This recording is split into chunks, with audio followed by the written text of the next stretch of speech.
This channel does not promote any violent, harmful, or illegal activities. All content provided by this channel is meant for an education purpose only.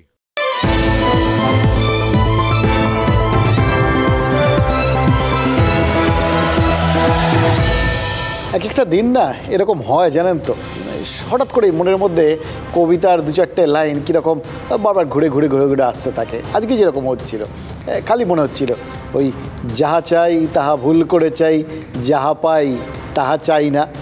এটাই আমাদের বোধহয় আজকের দিনের জন্য একদম theme song. আমরা যা পাই তাতে সব সময় মন ভরে না। আমরা কিছুতেই ভাবতে পারি না যে নেই মামার থেকে কানা মামা ভালো। নইলে এরকম এই যে মুখ্যমন্ত্রী এরকম একটা বিশেষ দিন, মানে অ্যালেন পার্কে গিয়ে বড়দিনের উৎসব, সেই জন্য একটা বড় ঘোষণা করা দরকার। সে তো ঘোষণা করলেন 4% মহার্ঘ ভাতা, মানে সেই গানের মতো আরও এক কিস্তি মহার্ঘ ভাতা। তো সেটা তো ঘোষণা করলেন তিনি। কিন্তু তারপরেও দেখুন দু দলের মধ্যে দুরকম মনোভাব দেখতে পাচ্ছি। যারা ওই যাহা পাই তাহা চাই না, মানে যারা আন্দোলনকারী, তাদের দাবি তারা তো অনেক বেশি চেয়েছিলেন, তার বদলে যেটা পেলেন এটা তো চাননি। ওই জন্য নাকি তারা প্রত্যাখ্যান করছেন মাত্র 4%। তাদের কাছে পার্থক্যটা অনেক, বাকিটা অনেক। আজ নগদ কাল বাকি, এরকম যারা বলেন আর কি, সেরকম ব্যাপার আর কি, যে আজকে নগদে পুরোটা দিন তারপর বাকিটা শুনবো, এরকম ব্যাপার। কিন্তু দেখুন এই যে এতগুলো টাকা এইরকম একটা সময়ে মুখ্যমন্ত্রী তাদের দিলেন, এটা কিছুতেই তাদের পছন্দ হলো না ওই ডিএ আন্দোলনকারীদের। তারা তার বদলে আবার ঠিক করে ফেলেছেন যে আন্দোলনে বসবেন। এটা না, এটা কি ঠিক হলো? মানে ওই বললাম না, এটা অবশ্য কারুর কাছে, এদের বাদ দিয়েও তো একদল লোক রয়েছেন যারা ওই মন আগেই ভরে আছে, যাদের একটুও বাড়তি মনে হচ্ছিল না, যে অনেক বাকি আছে, এতে আর চলবে না, এরকম তো মনে হচ্ছিল না। মানে যারা আন্দোলন করছেন না তাদের নিশ্চয়ই এটাই মানসিকতা ছিল। ফলে তাদের কাছে এটা তো পড়ে পাওয়া 14 আনা, আরও 4%। সুতরাং তারা নিশ্চয়ই খুব খুশি আজকে। কেউ খুশি আর কেউ খুশি না, তা হবে না, এটা তো বলা যাবে না। কারণ এটা তো এমন একটা ক্ষেত্র যেখানে এই দুটো জিনিস থাকবেই। এই বিষয়গুলো আছে বলেই না ওই যারা ধরুন যারা আন্দোলন করছেন না, বহু ওই সরকারি যে কর্মচারী, যারা তৃণমূলের ইউনিয়নের সদস্য বা যারা পুলিশ, এরা নিশ্চয়ই খুশি। এদের মনে নিশ্চয়ই কোনো প্রত্যাশা ছিল না। নিশ্চয়ই রাজ্য ডিএ না দিলেও এদের কিছু আসে আসে না বলেই তো এই সব রাজ্য সরকারি কর্মীরা ওই সংগ্রামী যৌথ মঞ্চের মতো আন্দোলন করছেন না। ডিএ নিয়ে আপত্তি থাকলে তো আন্দোলন করতেন। এবার তা যখন করেননি, তখন ধরে নিতেই হবে যে তারা আজকে মেঘনা চাইতেই জল পেয়ে গেলেন, আর বড়দিনের উৎসবের আগে বড় একটা উপহার পেয়ে গেলেন। এবার নিশ্চয়ই তাদের বেশ ভালো লাগবে। কিন্তু বাকিরা, তাদের তো মনে হচ্ছে ওই খালি বসতে দিলে শুতে চায়ের মতো অবস্থা। কিচ্ছু পাচ্ছিলেন না, তার বদলে 4%, আগের 6, এবারের 4, সব মিলিয়ে 10% এবার ডিএ দেবে রাজ্য। হ্যাঁ, কেন্দ্রের সঙ্গে যে ডিএর ফারাক সেটা তো কমে এলো, 36% তো হয়ে গেল এখন। হয়তো আগে আরও বেশি ছিল। এবার ভাবুন তো, বিন্দু বিন্দু করেই তো সিন্ধু হয়। এরকম ছোট্ট পায়ে চলতে রাজ্য সরকার হয়তো একটা সময় ওই ডিএ দেওয়ার ক্ষেত্রে কেন্দ্রকে ছাপিয়ে যাবে। কে বলতে পারে, কে কাল দেখেছে বলুন তো? তা না, এই খালি আপনাদের এই এত বায়না হয় নাকি?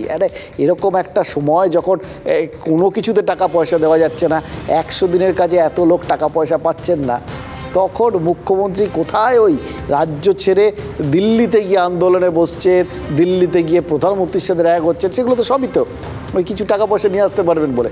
সেখানে যে এতগুলো টাকা দিলেন, সেটার কোনো মানে নেই, কোনো মূল্য নেই। এটাকে তো যদি কেউ এরকমভাবে এখনও বড় করে দেখেন যে আরে আমাদের আসলে প্রাপ্য অনেকটা ছিল, পুরো প্রাপ্যটা দিতে হবে, নইলে এটাকে প্রত্যাখ্যান করব, তাহলে মুখ্যমন্ত্রীর মনে লাগবে না বলুন তো? তিনি তো মনে করিয়ে দিয়েছেন যে এই যেগুলো দিলাম এটা কিন্তু অপশনাল, মানে এটা আমাদের না দিলেও চলতো। আমরা পে কমিশন করি, এটা তো কেন্দ্র করে না, কেন্দ্র ডিএ দেয়, আমরা পে কমিশন করি। ফলে এটাকে আবার প্রাপ্য বলে মনে করে বসবেন না, এটাও কিন্তু মুখ্যমন্ত্রী মনে করিয়ে দিয়েছেন। তার মানে এটা তাদের প্রাপ্য না, এটা তাদের মাথায় থাকা উচিত। মুশকিল হচ্ছে মাথায় কি তারা নেবেন? কোথাও গিয়ে তো এটা তাদের ন্যায্য পাওনা বলে তারা মনে করেন। আর আজকে আমাদের রাজ্যে না এই হয়েছে মহা সমস্যা, জানেন তো। যাদেরই ন্যায্য পাওনা আছে, যারাই মনে করছেন যে তাদের ন্যায্য পাওনাটা মার যাচ্ছে, তারা তো আন্দোলনে বসে যাচ্ছেন, কিছুতেই লড়াই ছাড়ছেন না। আচ্ছা, এরকম আন্দোলনের চাপ এড়াতেই কি মানে ওই কালকে তো আবার নবান্নের সামনে বসার কথা এই আন্দোলনকারীদের, সেই আন্দোলনের চাপেই কি ওই কোনো রকম অপশনাল এই 4% সেটা ঘোষণা করা হলো? আজকে আমি অ্যানাউন্স করছি বড়দিনের এই শুভ প্রোগ্রামে that another instalment of 4% DA from 1st January 24 to around 14 lakhs government employees সবাই কিন্তু এটা পাবে। যদিও আমাদের পে কমিশন আছে, এটা আমরা এক্সট্রা দিই, সুতরাং আমাদের কাছে এটা ম্যান্ডেটরি নয়, ইটস অপশান। তার সত্ত্বেও আমরা দিয়ে যাই, কারণ আমাদের কর্মচারীরা দিনরাত পরিশ্রম করে, তাই তাদের ভালো ভেবেই আরও 4% DA বাড়ানো হলো। এটা 1 জানুয়ারি থেকে কার্যকরী হবে। New year happy new year gift to আমার সমস্ত এমপ্লয়িজ। দেখলেন তো, এত আন্দোলন করার পরেও, এত বারবার বলা সত্ত্বেও যে মুখ্যমন্ত্রী বা এই সরকার বিমাতৃসুলভ আচরণ করছে এই সরকারি কর্মচারীদের সঙ্গে, তাদের ন্যায্য প্রাপ্য দিচ্ছে না, এই সমস্ত কড়া কথা বলার পরেও মুখ্যমন্ত্রী তো বললেন কি না যে এটা happy new year gift, new ইয়ারে দেবেন, 1 জানুয়ারি থেকে কাজ শুরু, এটা টাকাগুলো সব ওই 1 জানুয়ারির থেকেই বাড়বে, ফলে এটা হ্যাপি নিউ ইয়ার গিফট। এবং সেটা খেয়াল করে দেখুন, বারবার বলেছেন সবার জন্যে, আমার সব সরকারি কর্মচারীর জন্য, মানে যারা আন্দোলন করছেন তাদের জন্য, আর যারা আন্দোলন করছেন না তারা তো ধরেই নিচ্ছি যে তারা মুখ্যমন্ত্রীর জন্য নিবেদিত প্রাণ, এই সরকারের জন্য নিবেদিত প্রাণ, তাদের খুব একটা চাহিদা নেই। কিন্তু যারা চাহিদা আছে, যারা এই সরকারের বিরুদ্ধে আন্দোলন করছেন, তাদেরকেও এই এতটা মনে রেখে ওই ঘোষণা করা, তার মানে কোথাও তো এটা তো মানতে হবে যে কতটা মহানুভবতা, কতটা সাম্যবাদী একটা মানসিকতা থাকলে এইভাবে দুটো পক্ষকেই একভাবে দেখা যায়। দেখুন, ক্রিকেটের একটা অঙ্ক বা একটা জিনিস সবাই আপনারা জানেন, রেগুলার যারা এরকম মোটামুটি লিমিটেড ওভার টিকেট দেখেন, তারা সারাক্ষণ হিসেব করেন রিকোয়ার্ড রান রেট, ওই কত বলে কত রান করতে হবে। আর মাঝে মধ্যে দেখা যায় যে 2-4টে 4 মারলে রান রেট মানে বিশাল বেড়ে গেলে তখন ওই 1-2 4 মারলে রান রেটের খুব একটা কিছু আসে যায় না, অনেকগুলো 4-6 মারতে হয়। এখন এই সরকারের দেওয়া এই ডিএ আর কেন্দ্রীয় সরকারের দেওয়া ডিএ, এই দুটোর ফারাক এমন জায়গায় গিয়ে দাঁড়িয়েছে না যে কোথাও গিয়ে এরকম মাঝে মধ্যে একটা 4 মারলে এই যেরকম 4% দেবেন, খুব একটা ফারাক কিছু আসে না। আগে একটা 6 মেরেছিলেন, এবার মানে 2 ধাপে, তাও আবার 3 দুটো, এবার আবার একটা 4 হলো, সব মিলিয়ে 10 হলো। ফারাকটা এমন, রান রেট বদলালো না। রান রেট যেহেতু বদলায়নি, তাই ওইখানে বসে বসে তারা আন্দোলন চালিয়ে যাচ্ছেন। ওই ফেব্রুয়ারিতে যখন এই নতুন বর্ধিত টাকাটা তারা হাতে পাবেন, এই 10% নিয়েটা হাতে পাবেন, তখন তো ফারাকটা কমে দাঁড়াবে 36%। এত ফারাক নিয়ে তাহলে কি আর সন্তুষ্ট থাকা যায়?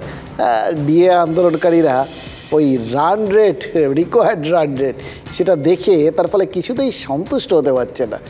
যা বাজার দর, তাতে সন্তুষ্ট হওয়ার কথা কি যে সরকারি কর্মীর বেসিক 50,000 টাকা, কেন্দ্রের সাথে ডিএর ফারাকের ফলে তিনি অন্তত মানে তিনি কেন্দ্রীয় সরকারি যদি কর্মচারী হতেন অন্তত 18,000 টাকা বেশি পেতেন, এখানে 18,000 টাকা কম পাবেন। 18,000 টাকা কম নাকি? কে নিজের 1 পয়সা কেউ ছাড়ে না।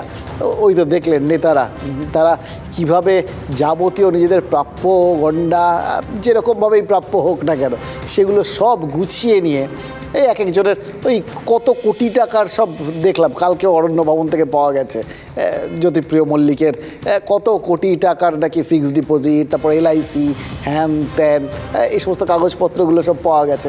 এই টাকাগুলো তো রোজগার করতে হচ্ছে, নিজেদের প্রাপ্যটা কড়াই গণ্ডায় বুঝে নিতে হয়েছে, তাই জন্যই তো এই টাকাগুলো ওখানে গেছে। সেখানে এই লোকগুলোর এই তো কটা টাকা, সেটা তাদের গায়ে লাগবে না? তাই তাদের কাছে যতটা হয়তো নেতা টেতাদের কাছে যে টাকাটা হয়তো টাকাই না, খোলামকুচি ব্যাঙের আদুলি আর কি। সেই ব্যাঙের আদুলি জিনিসটা আবার সত্যি সত্যি আমাদের কাছে তো বিরাট বড় না, সাধারণ মানুষের কাছে। তাই আমাদের আর কি ওই ফারাকটা বাকি থাকলে বড্ড গায়ে লাগে, সেটা এই আন্দোলনকারীদের দেখে বুঝতে পারছি। এইটা হচ্ছে সাধারণ মানুষের মানসিকতা। নিজেদের প্রাপ্য লোকে নিয়ে যাবে পেছন দিয়ে, সেটা আমরা বহু সময় হয়তো ছেড়ে দিই, কিন্তু যখন প্রাপ্যটা দেখি যে বারবার বঞ্চিত হচ্ছি কোনো না কোনো জায়গায়, একটা সময় ওই আসলে এই 40% 46% এই ফারাক হওয়া অবধি তো ওয়েট করেছিলেন তারা, তাই না? এতটা সহ্য করেছেন, তাই জন্যই এখন আন্দোলনটা জোরদার হচ্ছে। তাই আবার আগামীকাল ওই নবান্নের সামনে ডিএ আন্দোলনকারীদের ধর্নাটা বসবে। এই ধর্নাটারও ইন্টারেস্টিং ব্যাপার, ধর্নার অনুমতি পুলিশ দেয়নি। পুলিশ বলেছে যে এরকম জায়গায়, সমস্ত জায়গা তো বিশেষ নিরাপত্তার জোন, বিশেষ সিকিউরিটি জোন, এখানে তো ধর্নার অনুমতি দেওয়া যায় না।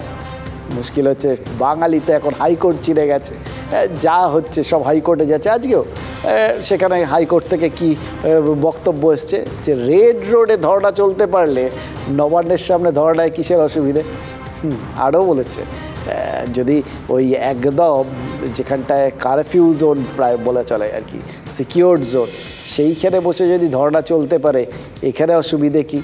এবার এই সিকিউরড জোনটা কোনটা তা খেয়াল করে দেখতে হবে।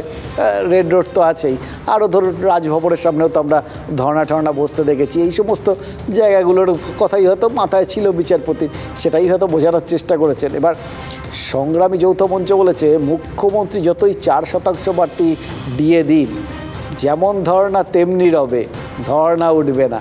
রুটি টুকরো ছুঁড়ে দিয়ে মালিক যেমন মানে স্বস্তির ঢেকুর তোলেন, সেভাবেই দেখছি। আমরা কারুর মানে পোষা গোলাম নই, কারোর কৃতদাসও নই যে কারো দয়া ভিক্ষার উপর নির্ভর করতে হবে। সরকারি কর্মচারীরা তাদের অধিকার চাইছেন, আমাদের অধিকারের যে বকেয়া তার পরিমাণ 40%। যতক্ষণ না সমস্ত দাবি পূরণ হচ্ছে ততক্ষণ পর্যন্ত আন্দোলন চলবে। ফেস রক্ষার জন্য এখন এসব করছে। ভোট আসছে সামনে, যেহেতু লোকসভা ভোট, তো ফারাক তো এখনো প্রায় অনেকটাই থেকে গেল। 4% দিয়ে কী হবে? কেন্দ্রের সমান করে দিতে হবে। তো এই সরকার যতদিন থাকবে ওই কর্মচারীরা বঞ্চিতই হচ্ছে, আর কেন্দ্রীয় হারে সমকাজে সমবেতন তো আমাদের রাজ্য সরকার কেন দিতে পারবে না? তারা ডিএ নিয়ে আন্দোলন করছেন, তারা সম্পূর্ণভাবে সরকার বিরোধী এবং তারা কংগ্রেস, সিপিএম, বিজেপি, আইএসএফ এদের জন্য দোকান খুলে রাখছে, মঞ্চ খুলে রাখছে।